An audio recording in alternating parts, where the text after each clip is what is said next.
안녕하세요. 미소교회 최준용 목사입니다. 2023년 7월 24일 오늘 나에게 주시는 생명수 생물 한 모금 시작하도록 하겠습니다. 시편 75편을 보시겠는데요. 아삽의 시라고 나와 있는데 이 아삽은 다윗 왕이 찬양 대장으로 임명하였던 이제 사람인데 이 시편 75편이 쓰여진 시대는 히스기야 왕 때로 이제 알려져 있습니다. 그러니까 시대가 안 맞습니다. 그래서 아삽의 자손이 쓴 시편으로 알려지고 있고요. 이제 조상이 어떤 이제 예배를 섬기는 일을 하였으면 그 후손들도 그 일을 물려받기 때문에 하나님께 드리는 예배를 관장했던 것으로 보여집니다. 그리고 인도자를 따라 알다셋에 맞춘 노래. 알다셋은 뭔가 음악적인 용어인데요. 알다셋이란 말은 뭐 멸하지 마소서 이런 뜻인데 어떤 그들만의 어떤 이제 음악적인 용어로 통하는 바가 있었던 것 같은데 정확히 해석은 전해지지 않고 있습니다. 이제 히스기야 왕 때 아수르의 사네립 왕이 쳐들어왔다가 이제 하나님께 히스기야 왕이 간구하니까 또 이사야 선지자를 통해서 하나님 말씀하시기를 이제 내가 너희들을 지켜주겠다. 그리고 내가 사네립 아수르를 쫓아주겠다 하시고 이제 여호와의 사자로 나오는데 천사가 나와서 그들을 전멸시키고 쫓아내는 것을 볼 수가 있는데요. 그때의 사건을 하나님께 감사하면서 지은 시로 전해지고 있습니다. 그래서 하나님이여 우리가 주께 감사하고 감사함은 주의 이름이 가까움이라. 여기서 가까움이라는 가까운 것을 주의 기사가 선함이니이다 라고도 번역할 수 있다고 나옵니다. 그러니까 어떤 기사는 기적이잖아요. 주님의 이름이 가까운 것을 기적이 일어난 것을 보니까 이제 곧 선포가 될 것으로 보여집니다. 그래서 감사합니다. 이렇게 고백하는 것입니다. 사람들이 주의 기이한 일들을 전파하나이다. 이렇게 고백을 하죠. 주의 말씀이 내가 정한 계약에 이르면 내가 바르게 심판하리니 땅의 기둥은 내가 세웠거니와 땅과 그 모든 주민이 소멸되리라. 이제 하셨다는 것입니다. 이제 하나님께서 이 땅을 이제 뭐 만드시고 그 땅의 주민도 세우셨는데 하나님이 심판하셔서 이제 악을 행하는 자들은 소멸시키겠다는 것이죠. 내가 오만한 자들을 오만하게 행하지 말라 하며 악인들에게 뿔을 들지 말라 하였노니 이제 뿔은 어떤 우리가 뿔을 들다 치켜들다 하면 어떤 고개를 들다는 부정적인 의미가 있잖아요. 어떤 기세가 있다, 뭐 혈기를 부린다, 아니면은 교만하다 이런 부정적인 의미가 있는 것입니다. 그래서 어떤 힘을 과시하려고 하지 말라 이렇게 경고하셨지만은 또 하나님이 너의 뿔을 높이 들지 말고 교만한 목으로 말하지 말지어다 하셨지만 그들은 그렇게 했죠. 뿔을 높이는 일이 동쪽에서나 서쪽에서나 말미암지 아니하며 남쪽에서도 말미암지 아니하고 오직 재판장이신 하나님이 이를 낮추시고 저를 높이시느니라. 그러니까 사람이 자기가 스스로 막 높이려고 하고 낮추려고 하는 것이 아니라 오직 사람의 뿔을 높이고 어떤 권력을 권세를 높이고 낮추시는 건 하나님이 하신다는 것입니다. 여호와의 손에 잔이 있고 술거품이 일어난도다. 속에 섞인 것이 가득한 그 잔을 하나님이 쏟아내시나니 실로 그 찌꺼기까지도 땅의 모든 악인이 기울여 마시리로다. 하나님이 그냥 뭐 술잔이 가득한 것을 다 엎어버리시면 아무것도 없는 빈 것이 되듯이 그렇게 하나님이 비우신다는 것입니다. 나는 야곱의 하나님을 영원히 선포하며 찬양하고 악인들의 뿔을 다 베고 의인들의 뿔은 높이 들리로다. 이제 하나님이 우리를 선택해 주시고 우리를 붙들어 주시고 세워 주시는 그 은혜에 감사하는 그런 마음을 찬양으로 노래하고 있습니다. 나훔 1장 1절인데요. 나훔은 소선지서 중에 하나죠. 나훔이 있는데 요나가 니느웨에게 이제 가서 하나님의 멸망을 선포하였는데요.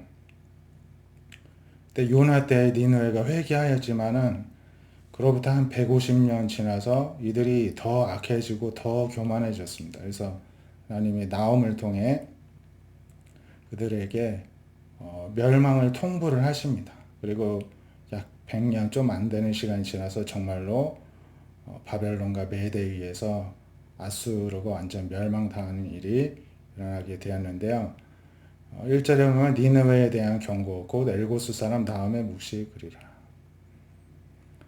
여호와는 질투하시고 보복하신 하나님이시니라. 여호와는 보복하시고 진노하시되 자기를 거스르는 자에게 여호와는 보복하시고 자기를 대적하는 자에게 진노를 품으시며 여호와는 노하기를 더대하시고 권능이 크시며 벌받는 자를 결코 내버려 두지 아니하시느니라. 언제 대적하였냐 하면은 앞서 말씀드린 대로 히스기야 왕 14년째 되던 해에 아수르의 사네립 왕이 쳐들어왔고 그 군대 장관 랍사게가 아주 조롱을 하는 그런 말들을 하였었는데요. 하나님이 이제 그들에게 보복하신 사건이 나홈이 사역하기 얼마 전에 일어났었습니다. 하나님이 이러한 그들의 교만을 보복하신다는 것입니다. 여호와의 길은 회오리 바람과 광풍에 있고 구름은 그의 발에 티끌이로다. 세상의 자연 만물을 다스리는 분이 바로 하나님이시죠. 바다를 꾸짖고 그것을 말리시고 모든 강을 말리시고 또 산을 쇠하게 하고 꽃도 시들게 하실 수가 있습니다. 산들이 진동하고 작은 산들이 녹고 땅, 그 모든 것들이 솟아오르고 그러니까 산들이 낮아지기도 하고 높아지기도 하고 하나님이 하시는 일이라는 것이죠. 그런데 누가 감히 능히 그의 분노 앞에 설 수 있고 누가 능히 그의 진노를 감당할 수 있겠느냐. 그의 진노가 불처럼 쏟아지니 그로 말미암아 바위들이 깨지는도다. 이렇게 하나님에 대해서 하나님의 위엄을 드러내며 경고하고 있습니다. 하나님은 선하시고 환난 날에 산성이시고 자기에게 피하는 자들을 아신다. 그가 범람하는 물로 그것을 진멸하시고 자기의 대적들을 흑암으로 쫓아내시는 분이시죠. 너희는 여호와께 대해 무엇을 꾀하느냐? 그 온전히 멸하시리니 재난이 다시 일어나지 아니하리라. 가시덤불같이 앙그러졌고 술을 마신 같이 취한 것들은 마른 지푸라기같이 모두 탈 것이거늘 여호와께 악을 꾀하는 한 사람이 너희 중에 나와서 사악한 것을 권한다. 그러니까 이게 무슨 말이냐면은 앞서 말씀드린 대로 히스기야 왕 때 남유다에 아수르가 쳐들어왔을 때 랍사게가 그들 예루살렘 주민들을 막 설득을 하였습니다.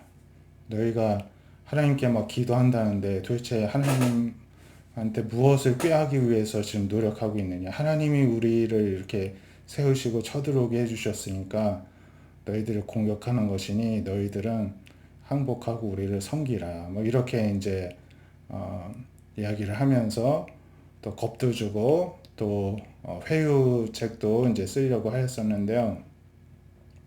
히스기야 왕은 이들에게 조공 바치는 것을 이제 하지 못하겠다 하고 이제 하나님께 기도한 거죠. 이사야 선지자에게 기도해 달라고 요청을 하고 하나님의 은혜로 그 위기를 극복을 하였었는데요. 그때의 그 하나님을 조롱하듯이 이야기를 했던 것들을 이제 나홈 선지자를 통해서 하나님이 말씀을 하시는 것입니다. 그래서 그가 온전히 이제 너희들을 멸하시고 재난이 다시 일어나지 않을 것이다. 모두 탈 것이 마른 지푸라기 같이 모두 탈 것이다. 여호와께 악을 꾀하는 한 사람이 너희 중에 나와서 사악한 것을 권하였었다. 하나님이 이같이 말씀하시기를 그들이 비록 강하고 많을지라도 반드시 멸절당하리니 그가 없어지리라. 내가 전에는 너를 괴롭혔으나 다시는 너를 괴롭히지 아니할 것이다. 이제 내게 지은 그 멍에를 내가 깨뜨리고 내 결박을 끊으리라. 하나님이 그 전에 요나 선지자도 보내고 하면서 이들을 어떻게 보면 충격을 주시고 다시 이제 회개할 기회를 주시고 하셨는데요. 이제는 다시 그런 일이 없을 거라고 하시면서 너에게 내가 잠깐 맡겨두었던 그 멍에를 내가 다 깨뜨리고 결박 끊고 너희를 짓밟고 멸망하겠다. 이 세상에서 소멸시키겠다. 이렇게 무서운 최종 통보를 주시는 것입니다. 실제로 이러한 일들이 또 일어나게 되었습니다. 요한계시록 14장에도 앞으로 이제 이 멸망의, 그러니까 이 세상의 종말의 때에 이제 이 세상에 있을 어떤 고난과 환란이 있을 것이다. 이제 그러한 내용들을 그 앞에서 예언을 하고 있는데요. 하지만 성도들은 인내를 해야 된다. 이렇게 권면하고 있습니다.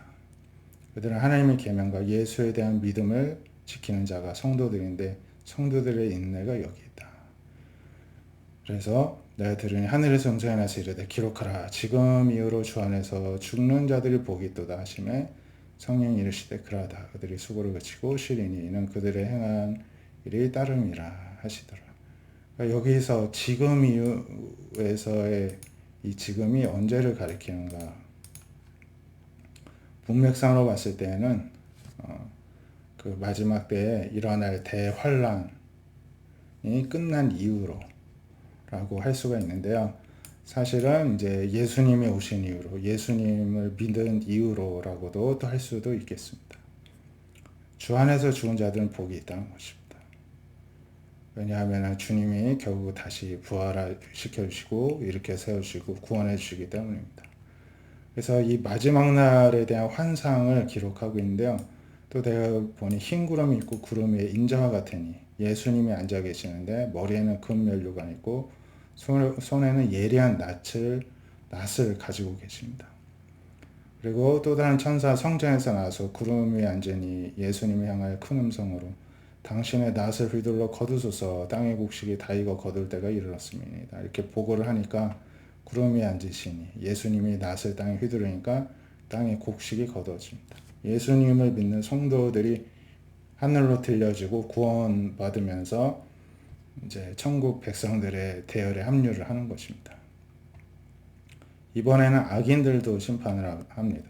또 다른 천사가 성전사한테 또 예리한 낫을 가지고 있는데 불을 다스리는 다른 천사가 또 제단으로부터 나서 예리한 낫을 가진 자를 향하여 큰 음성으로 말하기를 너의 예리한 낫을 휘둘러 땅에 포도송이를 거두라. 포도나무를 거두라. 그 포도가 익었느니라. 그냥 이 구절만 보면은 뭐 포도송이도 열매니까 뭐 구원받은 자들을 가리키는가 보다 볼 수 있지만은 사실은 19절에 보면 부정적인 내용이 있습니다. 천사가 낫을 땅에 휘둘러 땅에 포도를 거두어 하나님의 진노의 큰 포도주 틀에 던졌다.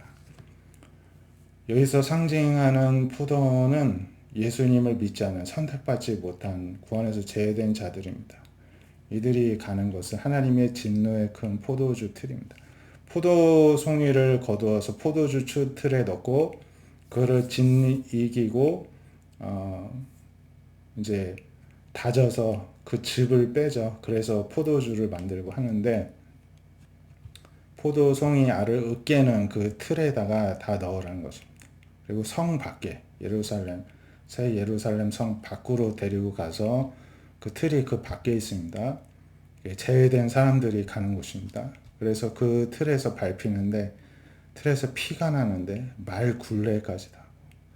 말 굴레는 말이 이제 서 있을 때 얼굴에 이렇게 매는 끈 같은 겁니다. 말이 꽤 높잖아요.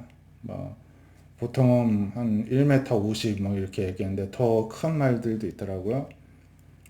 그러니까 한 150에 1m 50에서 한 2m까지 되는 이런 말 굴레 높이까지 피가 막 사람들이 포도주철에 짓이겨지고 거기에서 다져지고 막 부서지고 이그러지니까는 피가 거기까지 찰 정도로 가득하게 채워졌다는 것입니다. 1600 스타디온에 퍼질 정도로 엄청난 넓은 면적입니다. 여기 보면은 한 스타디온이 192m인데 1600 스타디온이니까 곱하기 1600을 하니까 약 한 307km가 나옵니다. 307km면 얼마나 먼 거리입니까? 거기에 거의 막 1m 50, 2m 되는 깊이의 피가 그렇게 가득 차 있을 정도는 상상할 수도 없는 엄청난 수의 악인들이 심판을 당하고 죽음을 당하게 되는 것을 이제 그렇게 묘사를 하고 있습니다. 우리가 이러한 말씀을 통해서 두려움을 가지고 또 우리를 구원해 주신 하나님께 더욱더 감사함을 가지고 하나님을 온전히 섬길 수 있기를 원합니다. 예, 다 함께 기도하시겠습니다. 하나님, 오늘 이 말씀들을 통해서 하나님께서는 하나님의 백성들을 구원해 주시고 또 악인들을 심판하시는 그런 말씀들, 메시지들을 보았습니다. 과거에 있었던 하나님의 심판도 있었고 앞으로 장차올 심판도 있는데 참으로 무섭고 하나님을 대적하는 일이 얼마나 비참하고 두려운 일인가를 또 한번 느끼게 됩니다. 그러한 가운데에서 또 하나님의 선택을 받게 하신 그 은혜가 참으로 크심을 다시 한번 생각해 보게 됩니다. 그러한 이 은혜를 입은 자들로서 오늘도 하나님의 은혜 감사함으로 하나님을 두려워하며 엎드리는 그런 믿음으로 오늘도 우리에게 주어진 삶들 가운데 하나님을 경외하는 하루가 되게 하여 주시옵시고 또한 하나님께서 선택하지 않으시고 제외된 사람들이 갈 운명이 얼마나 무서운가를 보고 또 그들을 불쌍히 여기고 그들 모두가 또 예수님을 믿고 구원받을 수 있도록 우리 역시 기도하면서 또 열심히 복음을 증거하고 하나님 나라를 확장시켜 나가는 또 우리 모두가 되게 하여 주시옵소서. 한 주간의 삶도 하나님께서 주신 믿음 가운데 온전히 세워지기를 소망하며 살아계신 예수님의 이름으로 감사기도 드립니다. 아멘. 한 주간도 믿음으로 승리하시는 우리 모두 되시길 바랍니다. 감사합니다.